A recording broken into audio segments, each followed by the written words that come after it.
Projeto aprovado pela Secretaria de Estado da Cultura, Governo do Paraná. Com recursos da Lei Paulo Gustavo, Ministério da Cultura, Governo Federal. Sejam bem-vindos novamente ao nosso 8º episódio aqui do Armada Academy Podcast. E hoje estamos aqui com a Sophie, vamos continuar esse papo que está bem legal. A gente está falando sobre, para quem chegou agora, quiser voltar um episódio atrás, a gente está falando sobre assistente de câmera, que contempla um dos nossos cursos aprovados pela Paulo Gustavo. Então a gente já falou sobre o primeiro, segundo, terceiro, acho que deu para trazer todo esse aparato do que é o assistente de câmera. Mas quando você pega um projeto, como que funciona todo esse processo, né? Lá atrás, na pré-produção, tem a participação dos assistentes também na pré-produção? Sim, tem. O primeiro contato que você vai ter é com a produtora, né? Eles vão, por indicação, se o diretor de foto quer tal primeiro, e o primeiro vai montar a equipe dele, né? Então, por exemplo, nesse longa que eu vou entrar, eu vou ser segunda, e o diretor de foto pediu o João Fincato, e daí o João Fincato me indicou, e aí tem o vídeo assiste. Então a produtora entrou em contato comigo, daí foi feito toda uma negociação de cachê. Nessa parte que você tem que ter tudo muito bem documentado, né? Como que vai ser o pagamento, o cachê, dias de folga, que são bem importantes num longa e numa série, né? Que a gente está fazendo... ainda bem que agora começou a ficar normal, né? Fazer 5/2, que são 5 dias de trabalho e 2 dias de folga. E, enfim, todas essas negociações são feitas logo no começo. Aí, para assinar contrato, a equipe lê o contrato e aí a gente monta um grupo e conversa sobre, essa cláusula tá estranha, vamos conversar. E aí tem uma negociação do primeiro com a produção para discutir tal cláusula. Então, assim, desde o contrato, a gente já está discutindo sobre o filme. E aí, beleza, fecharam o filme. E aí pode... Só essa questão do cachê. A gente tem meio que uma escadinha. Sim. Né? Então, começa lá atrás com o fotógrafo. Sim. Que vai conseguir fechar um valor de cachê. E normalmente, não é sempre, não é de praxe, né? Mas normalmente vem 50% do valor do fotógrafo é do primeiro. Eu não sei bem a relação do fotógrafo para o primeiro, mas... mas normalmente o segundo assistente recebe mais ou menos 50%. 60%. 60% do primeiro e o terceiro 60% do segundo. 60% do segundo. Depende também, né? Às vezes o primeiro fechou um cachê um pouco mais abaixo, mas aí ele negociou para o segundo e para o terceiro ganhar uma porcentagem a mais para não ser injusto, sabe? Sim. Então, assim, é uma negociação, né? Cada projeto vai ter um orçamento e aí você vai ver se para você vale a pena ou não, né? Você pode super recusar porque não vale a pena financeiramente. Mas é o papel também do primeiro assistente lutando pelo resto da equipe, né? Exatamente. Então tem isso, né? De aumentar a porcentagem porque ficou um pouco abaixo. Então é tudo uma negociação prévia, assim, e daí conversando entre a equipe, né? Até chegar no valor e ver se vale a pena ou não. Mas, enfim, né? Daí a gente assina o contrato, tudo certinho, e aí a gente chega na parte da pré do assistente de câmera, que começa lá lendo o roteiro mesmo. Certo? Você precisa entender o filme que você está entrando. Você vai entrar num filme que vai ser rodado todo na praia, então existem cuidados que você tem que ter com o equipamento que você vai levar para a praia. Você precisa levar coisas a mais para proteger o equipamento, enfim, da maresia, da areia. Então, nessa pré, você vai montar uma lista de consumíveis, que é o que a gente chama, que é a função do segundo de montar. Então, o segundo vai montar uma lista. O que é consumíveis? É tudo que você consome de material durante a filmagem. Por exemplo, fitas gaffer, fitas paper. A fita paper ela é usada para marcar chão, né, de ator. E ela é muito usada. Assim, a gente gasta muita fita durante o set. E se você for pagar do teu bolso, vai sair muito caro. E a produção que tem que prover o material que você vai gastar o tempo todo no set, né? Então, você faz uma lista até de limpeza, sabe? Álcool você pode pedir. Faz uma lista de consumíveis, aí também é uma negociação com a produtora. Você tem que ser realista, não pode pedir um monte de coisa a mais para você ficar com elas no final, né? Mas toda parte é uma negociação. Então, tem até a tradição do set, né, com referente às fitas. Normalmente você vai enrolando enrolando, fazendo uma bolinha com aquilo ali. Sim. E sempre no final do set você tem uma quase uma bola de futebol, Sim. só de fita, né? Que foi usado, né? Porque toda fita que você colar no chão você tem que tirar, né? Não pode deixar ali. Então, realmente, é muita fita, muita. Então, então tem isso, né, da lista dos consumíveis, que aí o segundo monta lá, coloca a lista na pasta do filme, e aí os outros assistentes falam, não, eu preciso de tal coisa. E é isso. Então, você tem a leitura do roteiro para entender as necessidades que o filme vai ter, você tem a lista de consumíveis que você já vai mandar para a produção na pré, e aí tem a lista de equipamentos. Então, o diretor de foto, geralmente, ele não define só um setup um jogo de lentes, né? Às vezes ele quer o jogo que ele mais as lentes que ele mais quer, e aí tem uma segunda opção que daí ele quer fazer testes para ver o que dá. Então, às vezes tem o mundo ideal sim, e o que cabe no meu orçamento. Sim, tanto que o primeiro assistente também faz isso, o mundo ideal. Depende do controle, o mundo ideal um controle de foco muito melhor do que o núcleo M, mas às vezes vai ficar com o núcleo M, né? Porque não tem como, então não tem orçamento. Sim. E aí vai do assistente negociar e ver realmente qual a necessidade, né, enfim, de cada equipamento que ele colocar ali na lista. Mas o diretor de foto ele vai definir essa câmera, ele vai definir o jogo de lente e os filtros que ele quer usar. Geralmente, como eu disse, vai ter os testes na checagem, né? Antes de começar o filme, mais ou menos uma semana antes, começa a parte da checagem. Hoje em dia, 3 dias você está checando os equipamentos para um longa, né? Mas antes usava mais tempo. Então, você tem todos esses testes para definir essa parte. E aí, a lista de acessórios é o primeiro que vai fazer, né? Que vai montar. Monitoração para quais departamentos precisa. E aí, de novo, vai ter toda uma negociação com a locadora, toda uma negociação com a produção, que o primeiro tem que estar ali atualizado, né? Tem que estar entendendo o que a produção quer cortar. Não, vamos cortar esse monitor, mas, poxa, vai ser complicado a equipe ficar sem monitor, assim, sabe? Que não seja direção e, enfim... Então, por exemplo, a gente foi filmar na praia um curta de baixo orçamento mesmo, assim. E eu tava de foquista, eles queriam colocar o Holy Land. E o Holy Land, o Mars 400, tem delay. Ele não é bom. Não é um transmissor. Assim, é um transmissor legal para as outras áreas. Para as outras áreas, outros departamentos. Para os outros departamentos. Para a arte. Para a arte é ótimo. Pra gente sempre vem na lista. Inclusive, para o longa de vocês, a gente está mandando um Mars 400. Sim, com certeza. Que vai ser feito mais para a questão da arte, né? Mas realmente, para o foquista, não tem como. Porque é um milissegundo ali. Um milissegundo é muito, mas... um pouco tempo que você perde ali num delay, sim. Já você perdeu o foco. Sim, e na praia, né? A praia a água dá muita interferência de sinal, sim. Né? As coisas não são muito... Então, eu já falei para a produção, não vai dar certo. Pode ser que a gente perca sinal, pode ser que eu tenha que ficar cabeando. Na praia é complicado, que é areia, é movimento, câmera movimentando, então não... enfim, tem todas essas dificuldades que você precisa explicar, né? Antes de colocarem um equipamento mais barato, porque, é um transmissor de sinal, então dá certo, sabe? Às vezes você tem que tirar de um outro equipamento, não esse aqui, beleza, tira, para eu poder dar preferência para o sinal. Né? Exatamente. Então, tem toda essa parte de negociação. Quando a lista é finalmente fechada com a locadora, que tem muito esse diálogo do primeiro com a locadora e com a produção, né? E uma coisa muito importante dos assistentes de câmera é que eles têm que ter uma boa relação com a locadora, né? Com as pessoas da locadora. Precisam conhecer o equipamento, precisam entender como funciona. Porque tem que ter uma relação muito de confiança. Você está indo com o equipamento ali todo certinho e acontece algum problema ali, você vai reportar para a locadora? Eu até entendo isso, até porque tem muitas locadoras que antes de fazer a saída do equipamento, dependendo da produção, procuram saber quem é o assistente. Sim. Porque quando... tem vários amigos meus que têm locadora que eles também... se eles não conhecem um assistente, eles ligam para outras produções que a pessoa já indicou que trabalhou para entender, cara, quem é esse cara? Quem é essa pessoa? Como que ele trabalha? O equipamento chegou ok e tudo mais.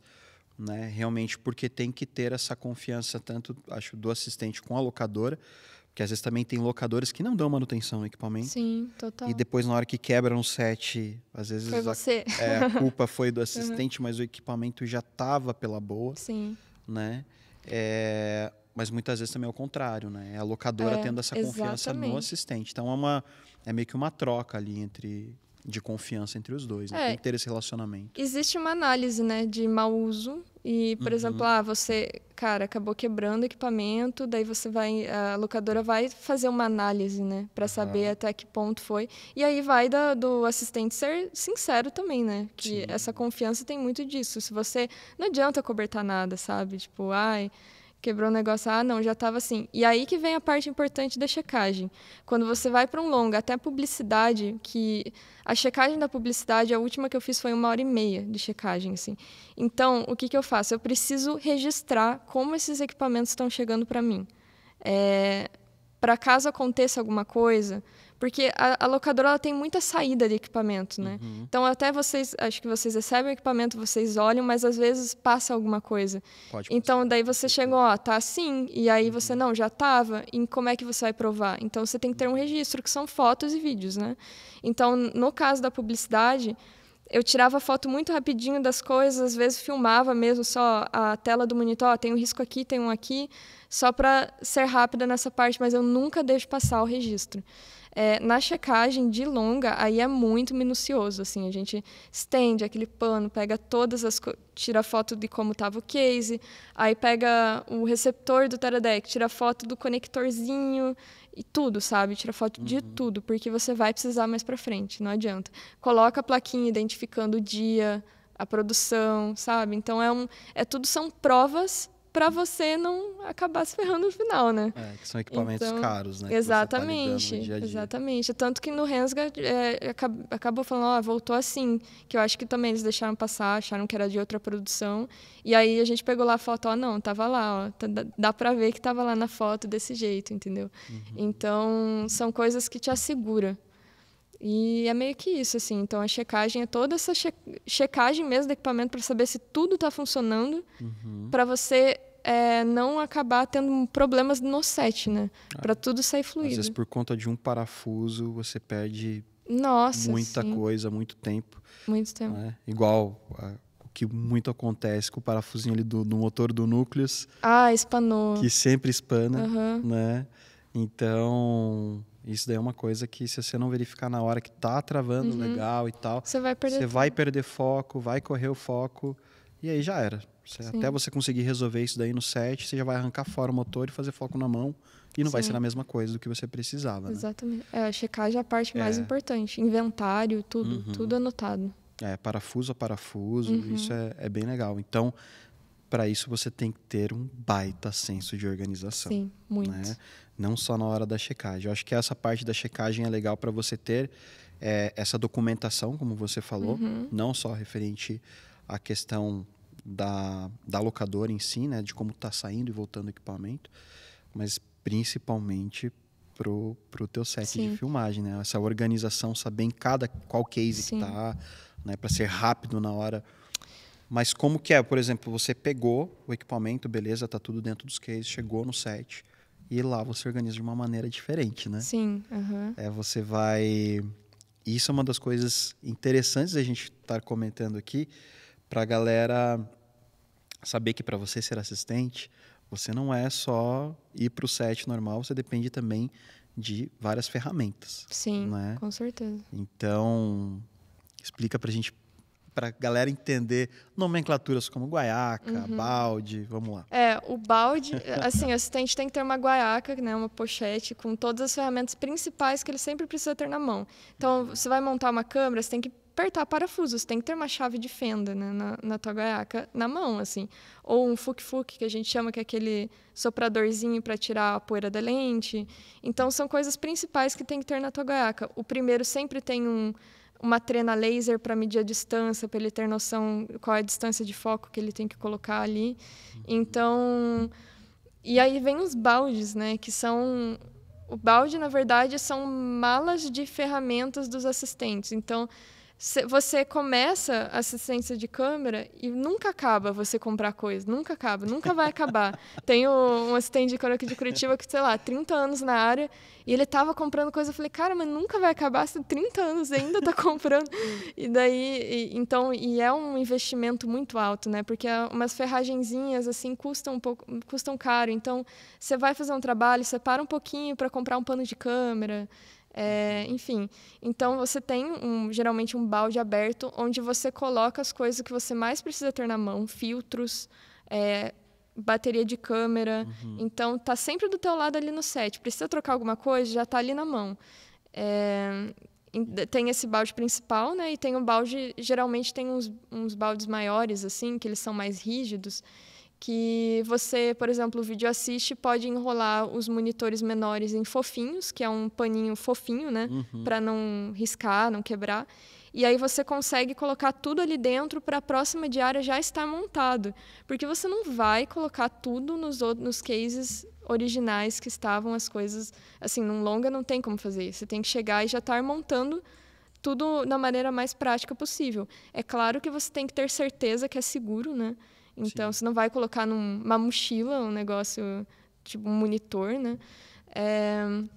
Mas você monta da maneira mais prática possível. Então, a maioria dos cases que você leva ficam lá no final do caminhão porque está vazio, sabe? Porque você pegou as coisas principais. Você tem um saquinho com cabinhos, caso um cabinho dê defeito, e daí você já troca ali na hora. Então, é esse tipo de coisa que conta muito no set. Ter toda essa precaução, né? Ter backline, cabo reserva, ter várias coisas ali. Até mesmo uma das coisas que a galera às vezes não se atenta em colocar dentro do balde, que eu levava direto depois que eu tive algumas crises de enxaqueca. O quê? É remédio. Remédio. E eu tô tentando evitar, porque senão você entra nesse mundo do remédio, na assistência de campo. Mas você passar mal no meio do mato, às vezes, numa diária complicada. Não, com certeza. Não dá pra contar muito. Nada. Às vezes a produção tem para te atender, mas eu lembro que quando eu ia montar o balde, eu sempre tinha uma areazinha que eu colocava uma fita em formato de cruz ali. Sim, isso é interessante falar, que a assistência de câmera e o nosso ritmo, assim, nosso trabalho não é de horários normais, né? São 12 horas cada diária. Quando não é publicidade, passa, né? Publicidade vai para cima. 15, 18. Sim, às vezes 3 dias disso é destrutível, né? Aí o longa são 5 dias ou 6, que não é o ideal, né? Nunca vai ser o ideal. Não, isso já não é inaceitável. 6 diárias e 12 horas para um dia de folga é inaceitável. Assim. Você não consegue Você não tem vida, não tem. E assim, assistência de câmera é uma função que exige muita força. Precisa carregar case. Você precisa carregar peso. Então, assim, você precisa ter uma qualidade de vida de treino também, assim. Porque se você começar a carregar sem ter uma atividade física, sem estar, sei lá, fazendo uma musculação, qualquer coisa que você goste para pegar resistência, você vai sofrer. Às vezes você pega, o negócio tem que andar um monte. Teve um trabalho de Video Assist que eu estava com 2 monitores de 17 e, assim, a gente poderia ter chamado a van, mas na hora foi uma correria, eu peguei o monitor, coloquei no ombro e fui, e assim, não acabava nunca. E daí eu voltei, peguei o outro monitor, coloquei no ombro. Então, assim, é uma coisa cansativa, são 12 horas que você tem pouco tempo de descanso, você tem 1 hora de almoço, mas câmera sempre está ligada, câmera sempre está ali. Você pode, né, pedir, não, eu vou no banheiro um pouquinho, fica aí no meu lugar, mas a maior parte você está ali de pé e na correria e carregando peso. Então, você precisa ter esse cuidado consigo, né? Tipo, não dá pra...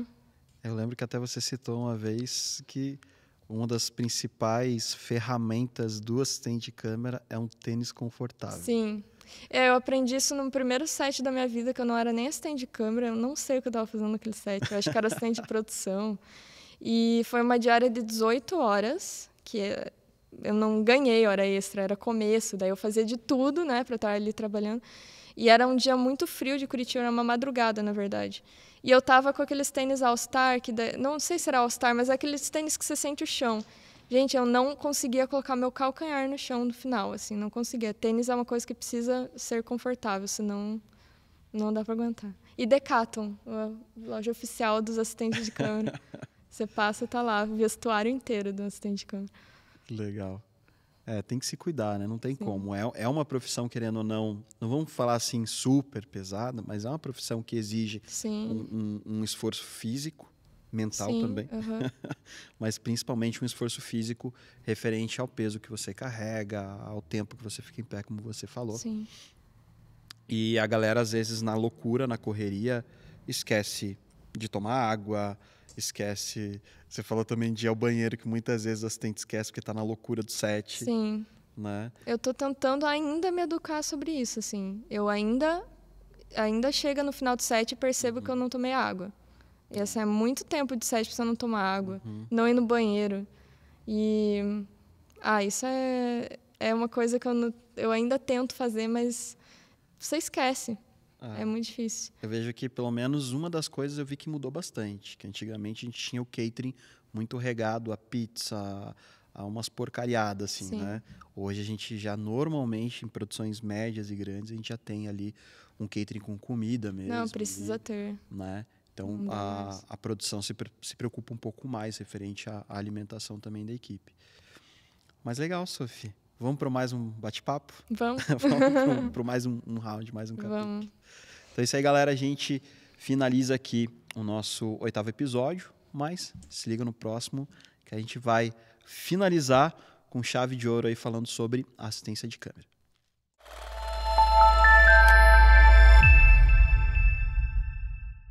Projeto aprovado pela Secretaria de Estado da Cultura, Governo do Paraná. Com recursos da Lei Paulo Gustavo, Ministério da Cultura, Governo Federal.